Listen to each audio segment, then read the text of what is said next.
Hello दोस्तों, आज हम बात करेंगे संविधान के मूल ढांचे का सिद्धांत क्या है।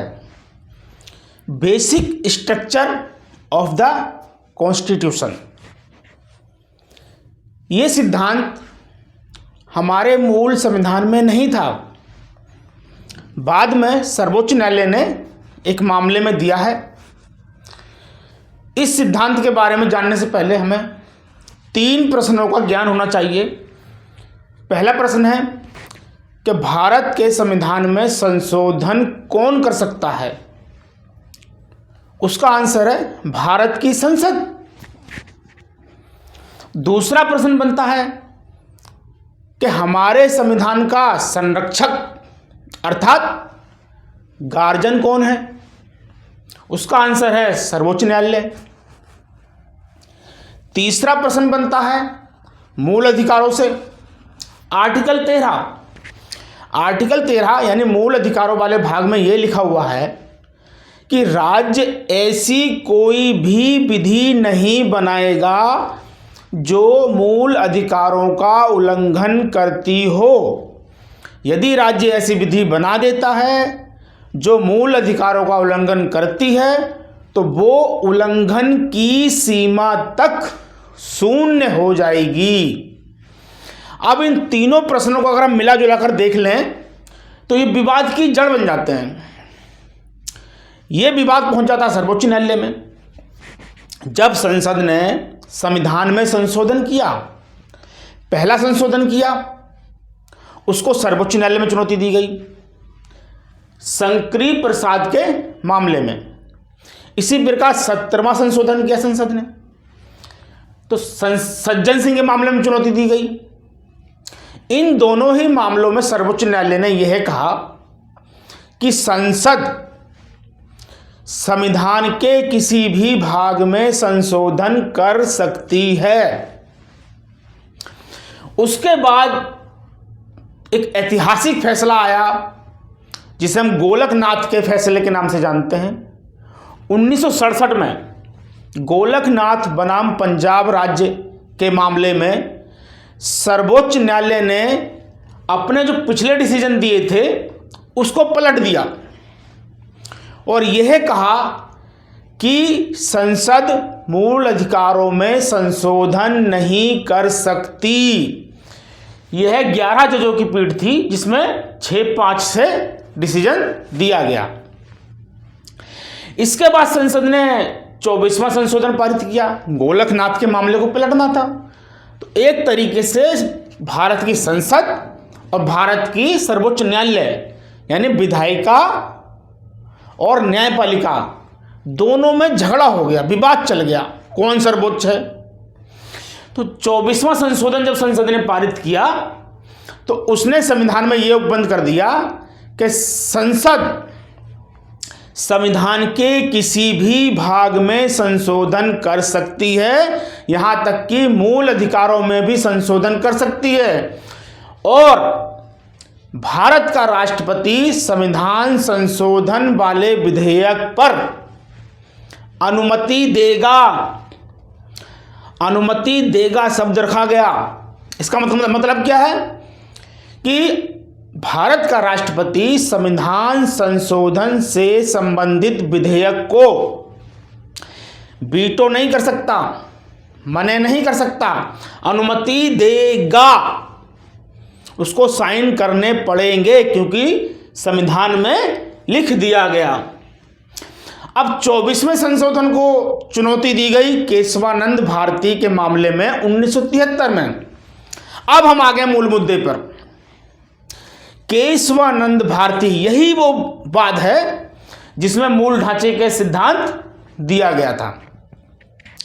केशवानंद भारती में सर्वोच्च न्यायालय ने विचार किया। 13 जजों की अब तक की सबसे बड़ी पीठ बैठी थी केशवानंद भारती के मामले में। तो केशवानंद भारती के मामले में सर्वोच्च न्यायालय ने कहा कि हां, संसद संविधान के किसी भी भाग में संशोधन कर सकती है, लेकिन संविधान का एक बेसिक स्ट्रक्चर है, एक मूल ढांचा है, उसमें संसद संशोधन नहीं कर सकती। इसी को मूल ढांचे का सिद्धांत कहा जाता है। 7-6 के बहुमत से केशवानंद भारती मामले में यह डिसीजन दिया गया। अब चूंकि संसद और सर्वोच्च न्यायालय में झगड़ा चल रहा था, तो फिर संसद ने 42वें संशोधन पारित किया, जिसमें केशवानंद भारती में दिए गए मूल ढांचे के सिद्धांत को शून्य करने की कोशिश की गई, कर दिया गया। लेकिन फिर मिनर्वा बिल के मामले में उसको चुनौती दी गई,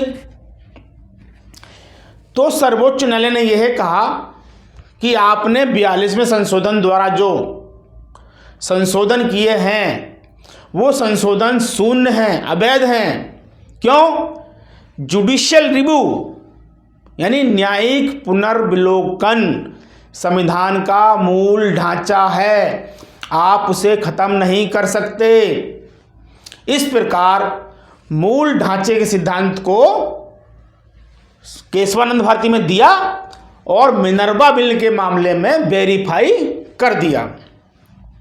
अब वर्तमान पोजीशन क्या है? वर्तमान पोजीशन जो है वो मूल ढांचे की पोजीशन है, अब तक जो बनी हुई है। सर्वोच्च न्यायालय ने इसी सिद्धांत का अनुसरण किया है आने वाले डिसीजनों में। अर्थात पोजीशन ये है कि संसद संविधान के हर भाग में संशोधन कर सकती है, यहां तक कि मूल अधिकारों में भी संशोधन कर सकती है। लेकिन संविधान का एक मूल ढांचा है, एक बेसिक स्ट्रक्चर है, उसमें संशोधन नहीं किया जा सकता। अब प्रश्न ये बनता है कि संविधान का मूल ढांचा आखिर है क्या?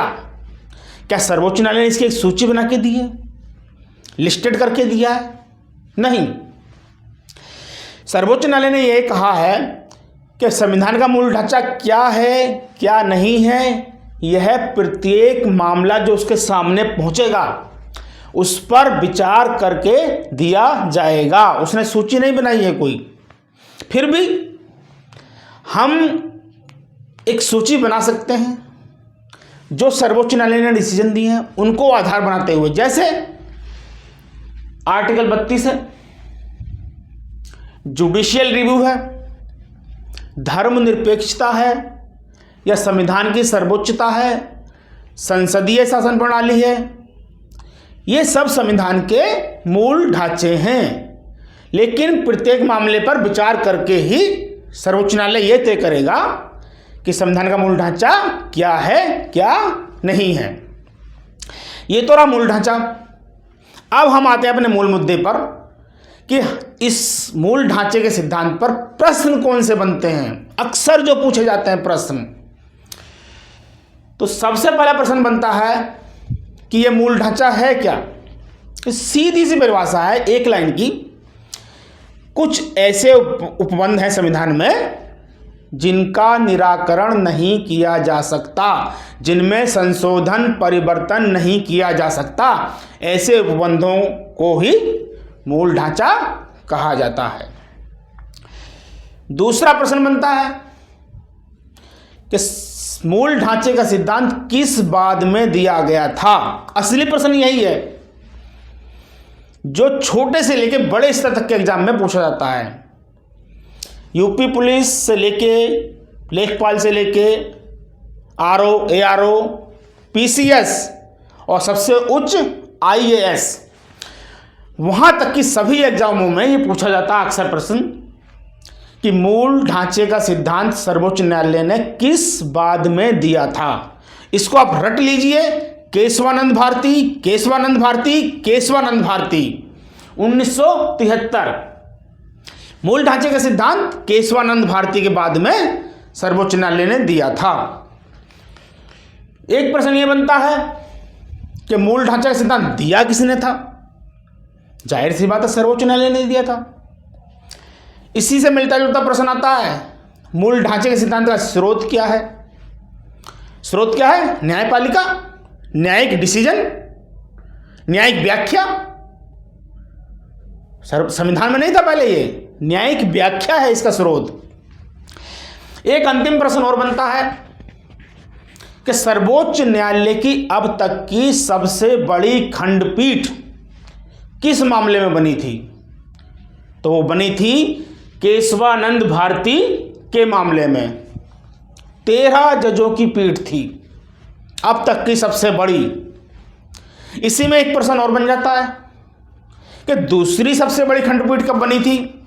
वो बनी थी गोलकनाथ के मामले में, 11 जजों की पीठ थी। इस प्रकार यह पाठ आपको समझ में आ गया होगा और मैं आशा करता हूं कि आप मेरे चैनल को सब्सक्राइब कर देंगे और आगे बढ़ा देंगे, जिससे मैं और अच्छी वीडियो आपके लिए बनाता रहूँगा। धन्यवाद दोस्तों।